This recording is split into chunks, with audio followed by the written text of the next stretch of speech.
sejam bem-vindos ao nosso 15º estudo da série de Daniel e Apocalipse. E antes de continuarmos, vamos pedir a presença do nosso Senhor.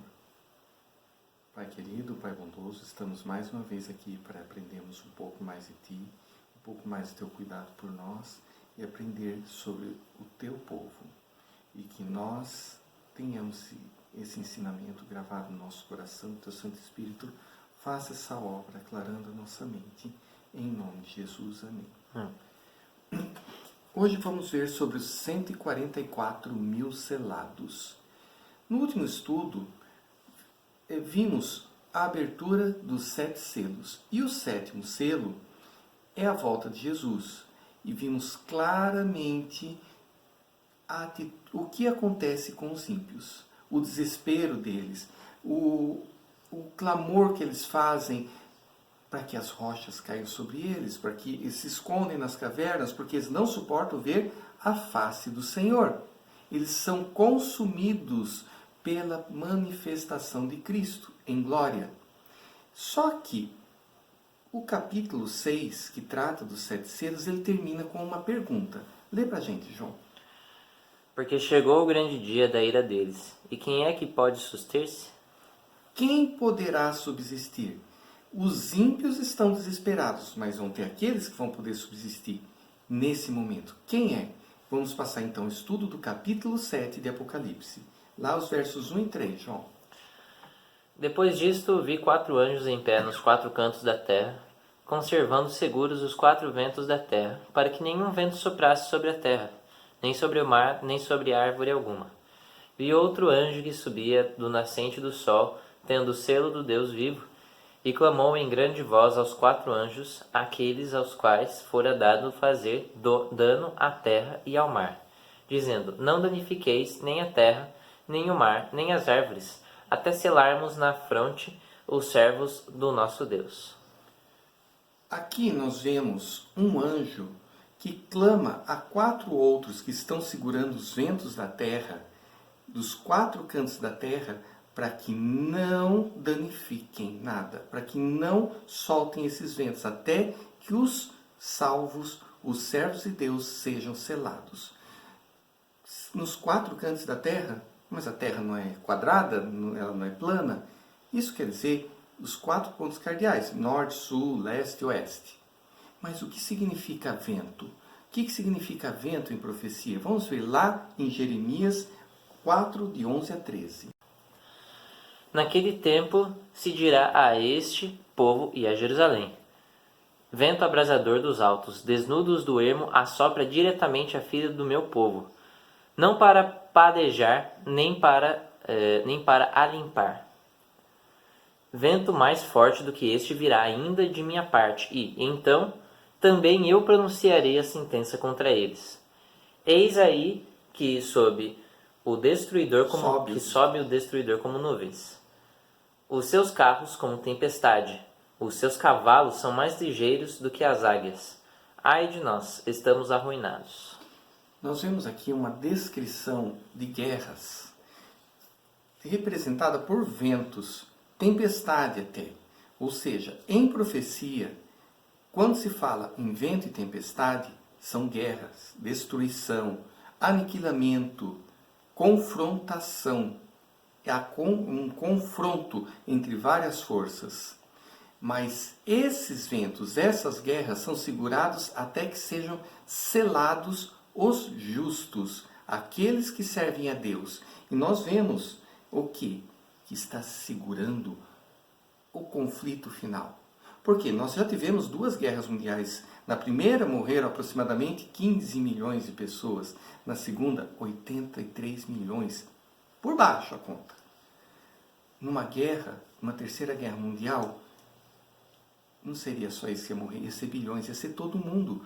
Porque o arsenal termonuclear que existe na Terra, daria para destruir a Terra várias e várias vezes. E mesmo que você não seja atingido por uma bomba atômica, uma bomba de hidrogênio, os efeitos da radiação e de toda a destruição do inverno nuclear que viriam, iria aniquilar tudo. Mas esses ventos são segurados. Essa terceira guerra mundial, ela não vai ocorrer. Nós já vimos lá no final do capítulo 6, com a abertura do 7º selo, que o que vai ocorrer, na verdade, é a volta de Jesus. Então se segura para que sejam selados. E quem vai ser selado? Lê aqui, João, no verso 4. Então ouvi o número dos que foram selados, que era 144.000, de todas as tribos dos filhos de Israel. Então, os 144.000. Quem são esses 144.000? O que caracteriza esses 144.000? Eles são pessoas seladas com o selo de Deus. Claro, foi falado que elas receberiam o selo. Lê para a gente, João, Êxodo 12, verso 7. Tomarão o do sangue e o porão em ambas as ombreiras, e na verga da porta, nas casas em que o comerem. O que nós estamos vendo aqui? Se nós voltarmos lá para a história do Êxodo, a última praga, a mais terrível, era a praga da morte dos primogênitos. O anjo vingador iria atingir todo o Egito, menos aqueles que tivessem um sinal na verga da porta. Seriam poupados os primogênitos desses das portas, que tivesse as portas com um sinal. Os seus primogênitos não morreriam, porque esse sangue representava o sangue do resgatador, daquele que morreria no lugar, o sangue de Jesus. Continua lendo para a gente, João, versos 12 e 13. Porque naquela noite passarei pela terra do Egito e ferirei na terra do Egito todos os primogênitos, desde os homens até os animais. Executarei juízo sobre todos os deuses do Egito. Eu sou o Senhor. O sangue vos será por sinal nas casas em que estiverdes. Quando eu vir o sangue, passarei por vós, e não haverá entre vós praga destruidora, quando eu ferir a terra do Egito. Ou seja, Deus deixou bem claro que aquele era o sinal. Sério. Só um momento. Deus deixou bem claro que aquele era o sinal que marcaria o seu povo, aqueles que aceitaram a sua ordem. E aqui fala que ele passaria as casas deles. Se nós formos ver no hebraico, Páscoa é a palavra pechá, que quer dizer passar sobre. Exatamente representando isso. Passou sobre e não destruiu. A destruição não foi naquelas casas. Então, de certa forma, o selo de Deus tem muito que ver com misericórdia, não é? Sim, exatamente. É uma misericórdia para aqueles que seguem as suas ordens, que lhes são fiéis e ouvem os seus mandamentos. E vamos ver outro exemplo aqui em Ezequiel 9, de 4 a 6. E lhe disse: passa por meio da cidade, pelo meio de Jerusalém, e marca com um sinal a testa dos homens que suspiram e gemem por causa de todas as ambições que se cometem no meio dela. Abominações. Isso. Aos outros disse, ouvindo eu: passai pela cidade após ele, e, sem que os vossos olhos poupem, e sem que vos compadeçais, matai. Matai os velhos, a moços e a virgens, a crianças e a mulheres, até exterminá-los. Mas a todo homem que tiver o sinal, não vos chegueis. Comissai pelo meu santuário. Ou seja, nós vemos aqui, de novo, um sinal, um selo que ia distinguir aqueles que são fiéis, aqueles que gemem ante toda a impiedade que os cercavam. Esses não passaram pela destruição. Nesses dois exemplos, nós vemos claramente que o sinal, o selo, serve para livrar da destruição. E é assim com os 144.000. Eles são selados para ser livres da destruição. Todo selo colocado em alguém na Bíblia é sempre para livrá-lo, e muito provavelmente da destruição. Mas o que é um selo? Um selo, ele tem algumas características, e isso a gente vê claramente num selo presidencial. Vamos pegar o selo do presidente do Brasil, que é um carimbo, como se fosse um carimbo. Ele tem, primeiro, o seu nome. Nosso atual presidente, Jair Messias Bolsonaro. Seu cargo ou função, presidente. E sua jurisdição, da República do Brasil. Ou seja, Jair Messias Bolsonaro é presidente do Brasil. Sua jurisdição é todo o Brasil. Então, um selo ele tem essa característica. Ele mostra de quem é esse selo, qual o seu cargo e qual a jurisdição dele. Isso nós encontramos aqui. Vamos dar uma olhada em Isaías 8, verso 16. Resguarda o testemunho, sela a lei no coração dos meus discípulos. Bom, aqui nós já vemos que a lei é o selo de Deus. Isaías deixa isso bem claro, que deve ser gravado no coração. Então, o selo é a lei de Deus. E vamos ver, então, qual é a lei? Qual é a lei de Deus? Lá em Êxodo 20, nós temos os 10 mandamentos. Mas somente um mandamento preenche essas características de selo, que mostra todos esses requisitos. Vamos ver lá os versos 8 a 11. Lembra-te do dia do sábado para o santificar. 6 dias trabalharás e farás toda a tua obra. Mas o 7º dia é o sábado do Senhor teu Deus. Não farás nenhum trabalho, nem tu, nem o teu filho, nem a tua filha, nem o teu servo, nem a tua serva, nem o teu animal, nem forasteiro das suas portas para dentro.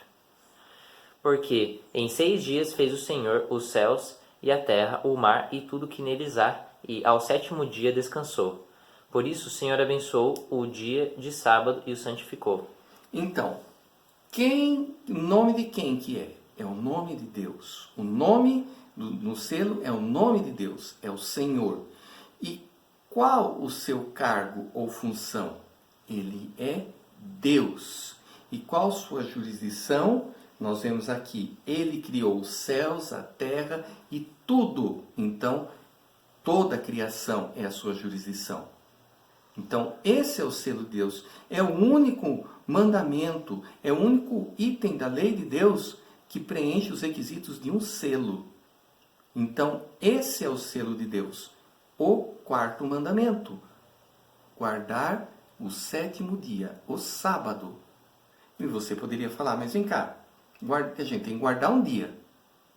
Deus pede, não pede? Mas por que não guardar o primeiro, segunda, terça, quarta, quinta, ou qualquer outro dia da semana? Por que sábado? Porque Deus pediu. Simplesmente isso. O sábado em si, ele tem alguma coisa de diferente dos outros dias? Ele não tem, ele é um dia como outro qualquer. O que o distingue é que Deus falou, é esse. Não tem outra razão. É porque Deus ele determinou falou que era santo, né? Exatamente, mas porque ele escolheu. Exatamente. Porque não é porque ele é um dia diferente, mas é porque também, Deus escolheu. Em complemento ao que você está falando, né? Ele escolheu e existe uma razão. Porque ele trabalhou durante 6 dias na nossa criação. Então o sábado, ele está completamente ligado com a nossa criação. Com toda a obra que foi feita. Então o que acontece? De maneira alguma, né? Isso fazendo um comentário, né? De maneira alguma a gente pode achar que a figura do sábado está dissociada de alguma ação de Deus. Por quê? Ou que nós devemos fazer alguma coisa para torná-lo santo? Porque não falou em 6 dias nós fizemos alguma coisa, mas fez o Senhor.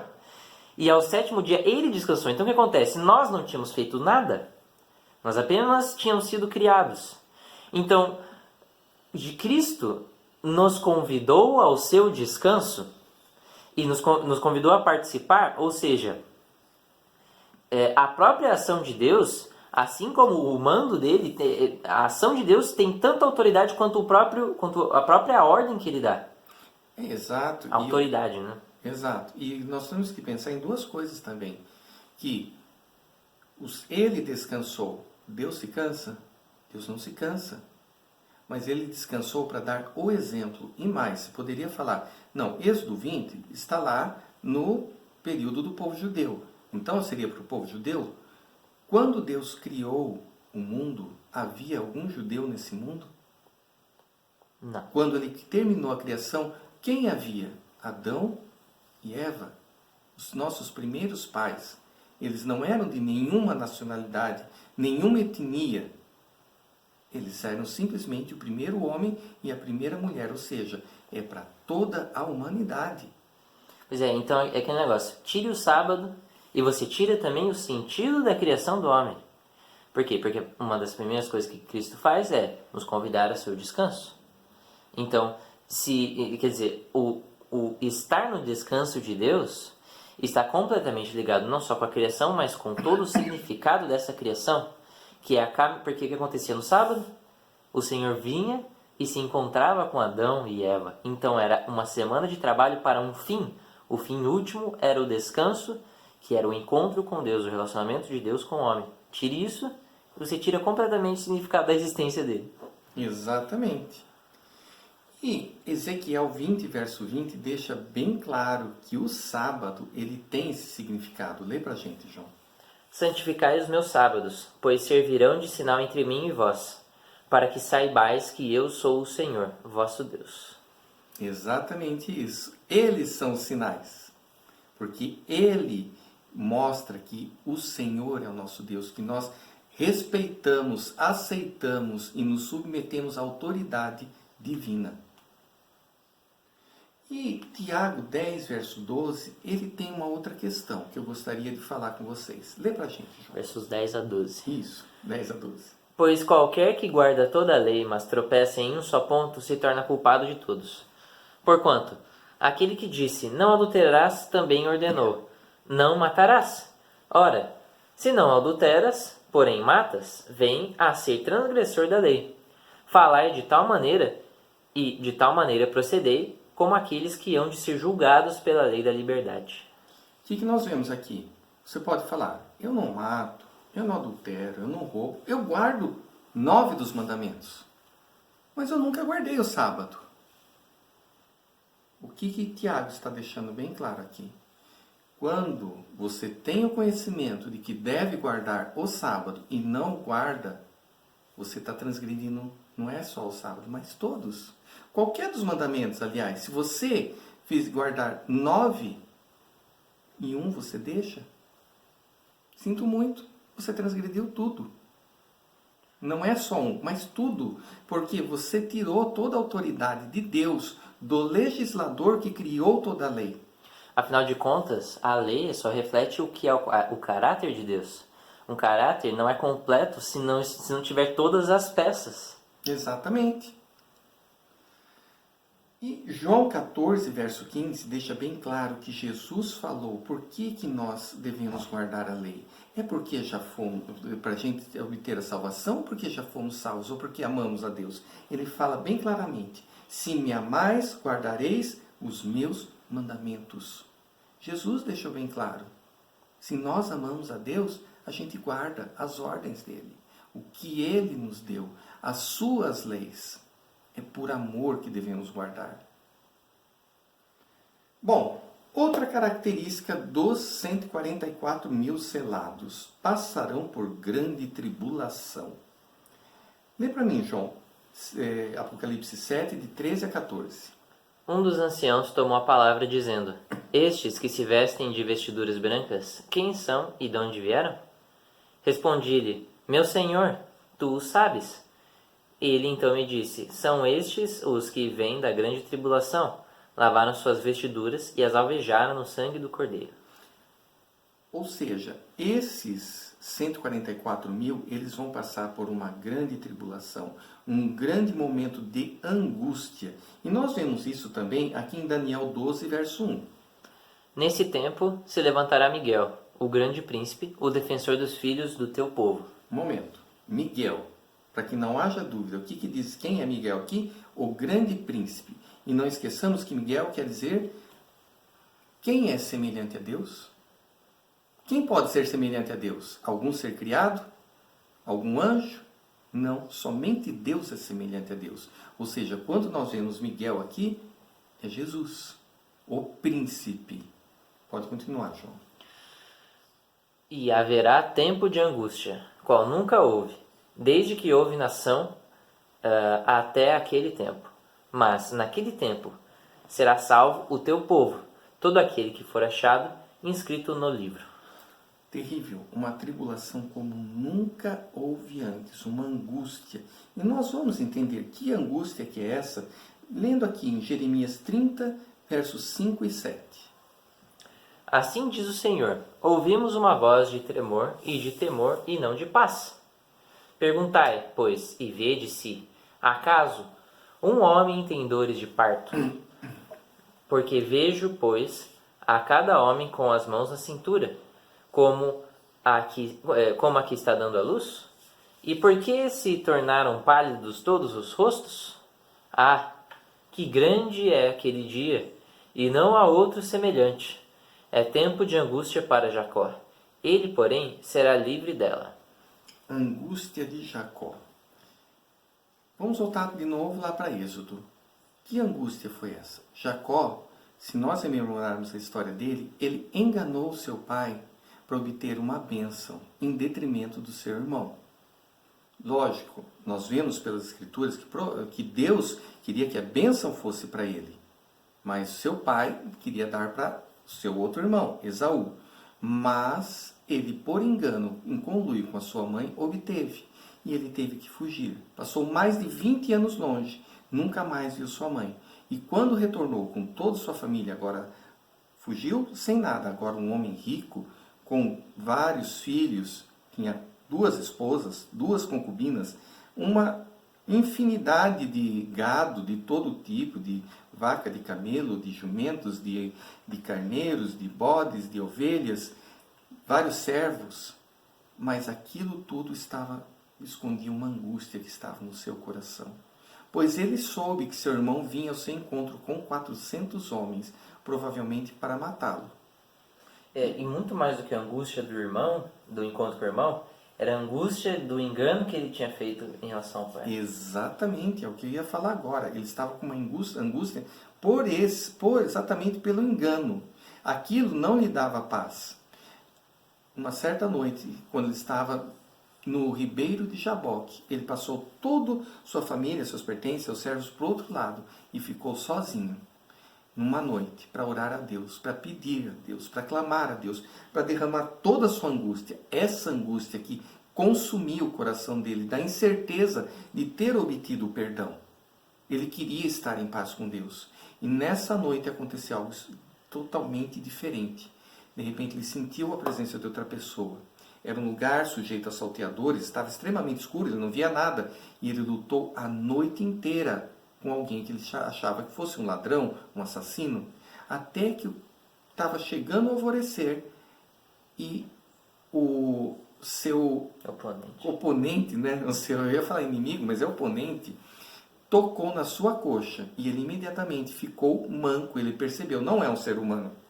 O que me fez aqui, foi feito aqui comigo, depois de uma luta inteira dessa, então ele percebeu que era alguém especial. E ele viu, era o próprio Deus, tanto que ele clamou. E segurou fortemente. Né? Exato, segurou fortemente e clamou. Eu não te deixarei ir se não me abençoares. Ele falou assim, me deixa ir sem a bênção, por favor. Daí ele falou assim, quem estava ali com ele era o próprio Deus, o próprio Jesus. Falou, eu vou te abençoar. Qual o seu nome? Jacó. Ele falou, seu nome agora não será mais Jacó, mas Israel. Porque você lutou com Deus e os homens e prevaleceu. Ali ele obteve a certeza do perdão. Nesse momento ele percebeu que o próprio Deus veio até ele e lhe deu o perdão. Então ele foi em paz. E é exatamente o que acontece com 144 mil. Eles estão passando a sua vida em revista. Eles estão olhando, Senhor, será que tem algum pecado que eu não confessei? Eu quero estar em paz com o Senhor, eu não quero me perder por causa disso, eu não quero ser infiel por alguma coisa. Senhor, se tem alguma coisa, me perdoa. E é essa angústia que vai consumir os 144 mil. Essa é a tribulação deles. E é engraçado, né? Aí a gente vê que chega um ponto que a luta já não é mais contra o inimigo, né, com Satanás. A luta é com Deus. E na verdade nunca se tratou da nossa luta com Satanás. Se tratou sempre da nossa luta com Deus. Em que sentido? Porque enquanto Jacó estava lutando pelas suas forças, de maneira alguma ele conseguiu vencer. Ao ponto de o próprio Deus vir e dar um golpe que fez com que ele ficasse rendido. Mas, quer dizer, quando Jacó venceu? Exatamente naquele momento em que ele deixou de lutar por si mesmo e se entregou totalmente. Então a nossa luta nunca é contra o inimigo, e sim contra Deus. A partir do ponto que a gente entrega tudo, então nós vencemos. Eu diria até mais, a nossa luta não é contra Deus, é contra nós mesmos. Contra a nossa tendência de não nos querermos nos entregar a Deus. Quando a gente quando nós nos entregamos a Deus, aí nós somos vitoriosos. Certo? E Apocalipse 15, verso 8, fala de algo muito interessante, que é o que vai acontecer quando acaba essa tribulação. Lê pra gente, João. O santuário se encheu de fumaça, procedente da glória de Deus e do seu poder. E ninguém podia penetrar no santuário enquanto não se cumprissem os 7 flagelos dos 7 anjos. Bom, onde está Jesus hoje fisicamente? Nós já estudamos que ele está no Santíssimo. Ele entrou no Santíssimo, conforme a gente vê no santuário terrestre acontecia o dia da expiação, quando todo o pecado, do todo arrependido, de todo fiel servo de Deus que se arrependeu, era transferido para o Santíssimo. O mesmo ocorre no santuário celestial. E agora ele está como o sumo sacerdote na terra, limpando esse Santíssimo de todo o pecado confessado, do pecado dos justos, inclusive dos 144 mil. E quando ele termina essa obra, ele lança o seu incensário e o templo todo o santuário se enche de fumaça. E ele faz uma declaração que nós encontramos lá em Apocalipse 22, verso 11. Continue o injusto fazendo injustiça. Continue o imundo ainda sendo imundo. O justo continue na prática da justiça e o santo continue a santificar-se. Aqui nós encontramos algo que os teólogos chamam de fechamento da porta da graça. Não existe esse termo, essa expressão na Bíblia, em nenhum lugar. Mas o conceito, sim, que é exatamente isso. O que é a porta da graça?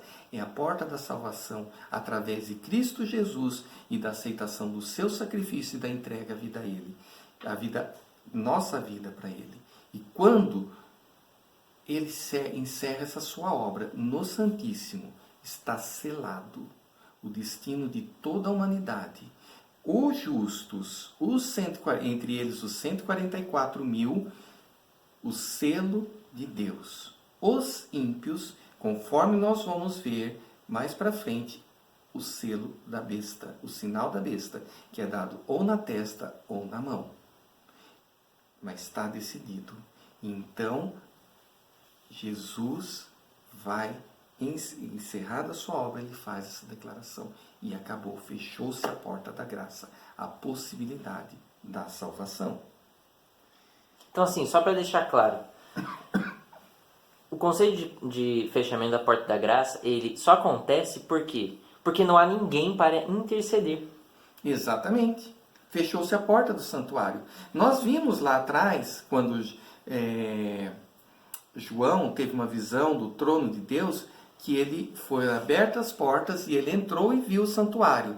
Essa porta, ela é fechada, que é a porta da salvação. É fechada para não dar mais a possibilidade de salvação para aqueles que não se arrependeram, porque eles escolheram não servir mais a Deus, escolheram a besta, escolheram o inimigo das nossas almas, escolheram a Satanás. Pois é, e tudo está condicionado à nossa escolha, né? Não é que Jesus, não, agora você não tem mais chance, mesmo que você queira, não.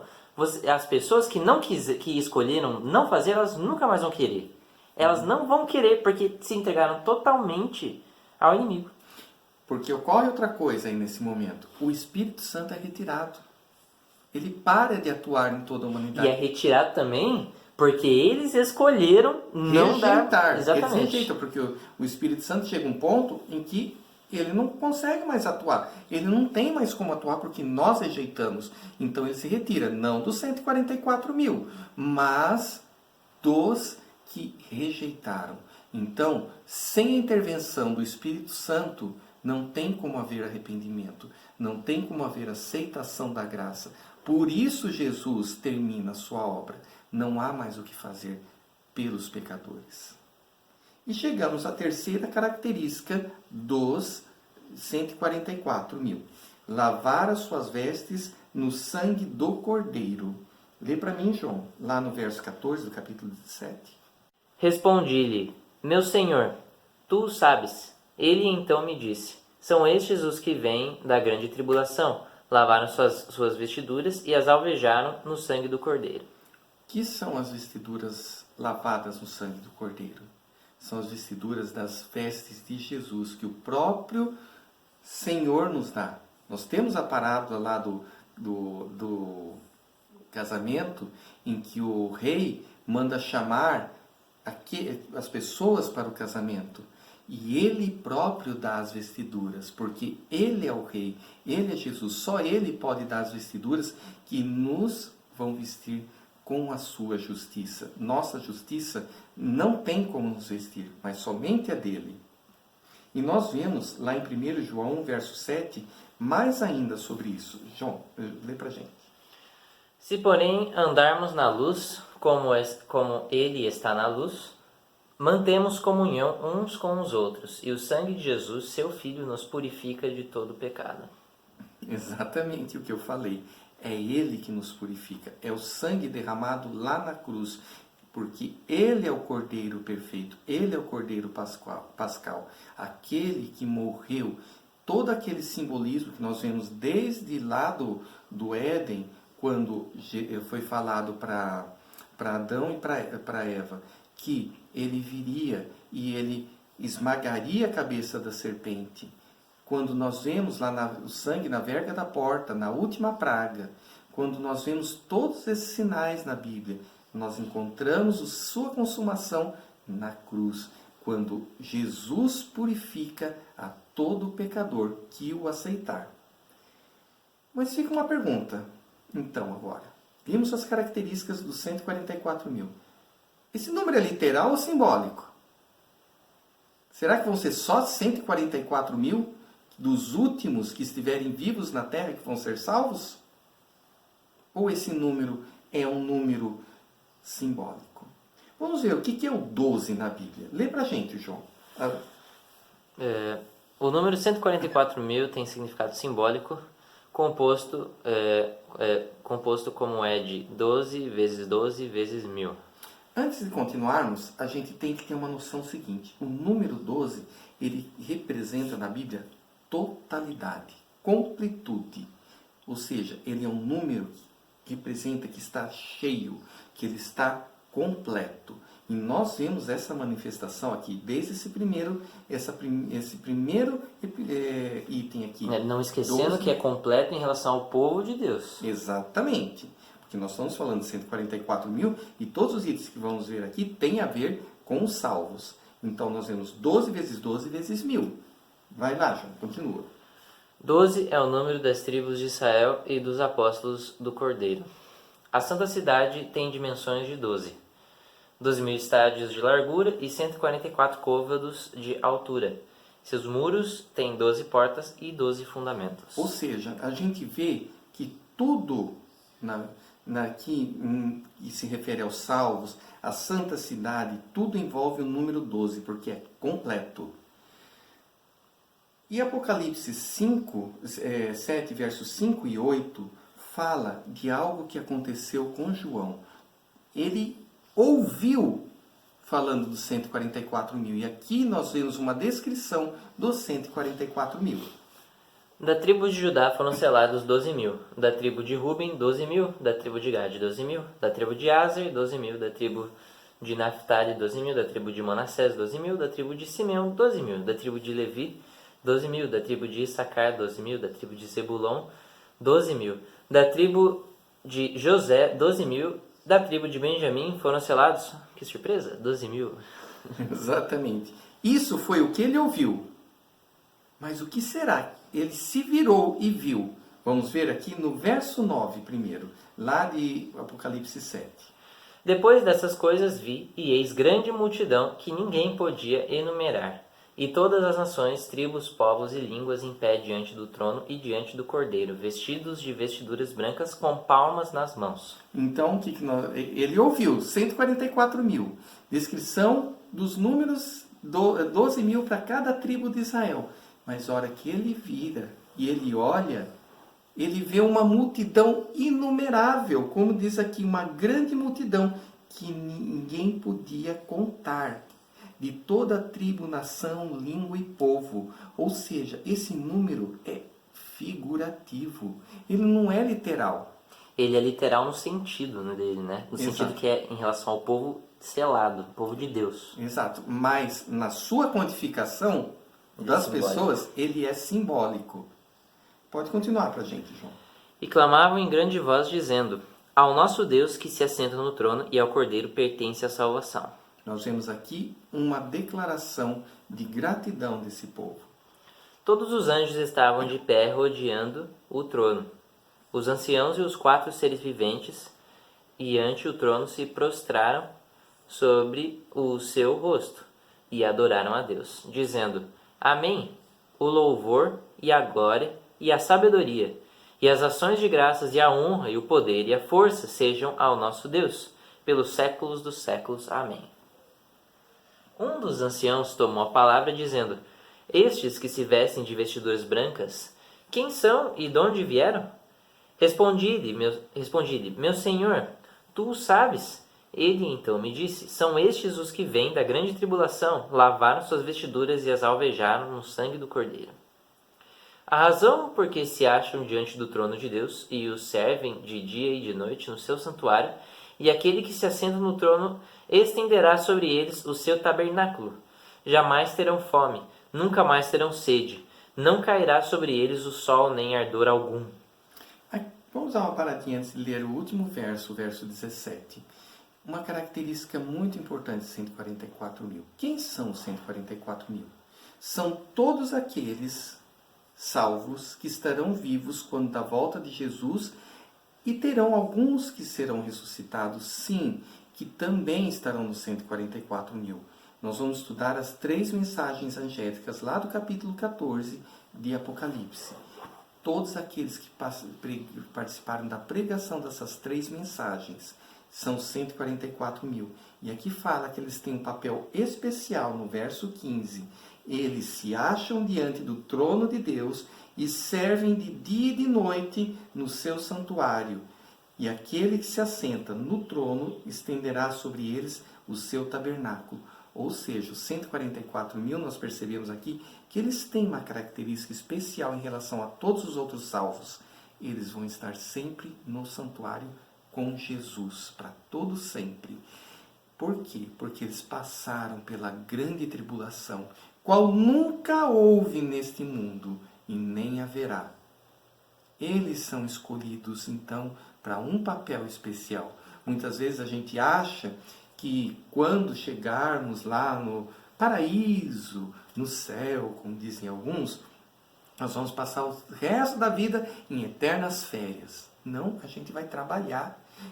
Os outros salvos vão ter algum trabalho, e os 144 mil vão estar com Jesus. Acredito eu que até ajudando na administração, talvez. Não, na verdade é o seguinte, que a gente percebe, inclusive em citações no Antigo Testamento, é que todos irão trabalhar na administração do reino, como reis.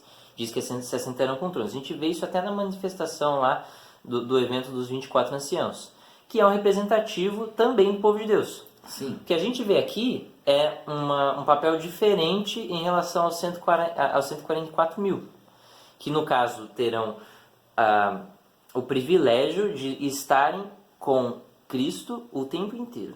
Exatamente. Onde ele for. E algum papel especial vão ter. Exatamente. Por isso. E lê para mim agora o verso 17, João. Pois o cordeiro que se encontra no meio do trono os apacentará e os guiará para as fontes da água da vida.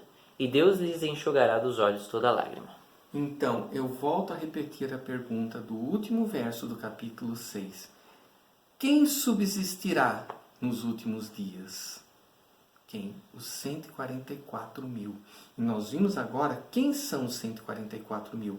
Qual o papel deles? Qual a sua característica? Eles estarão para sempre com Jesus. Enquanto os ímpios que estiverem vivos na volta de Jesus estarão clamando para que as rochas caiam sobre eles, escondendo nas cavernas, os 144 mil estarão dando glórias a Deus. Eis o Deus em quem aguardávamos. Vai ser o grande brado de vitória deles. E vão passar toda a eternidade com Jesus. Eu aguardo vocês, então, para o nosso próximo estudo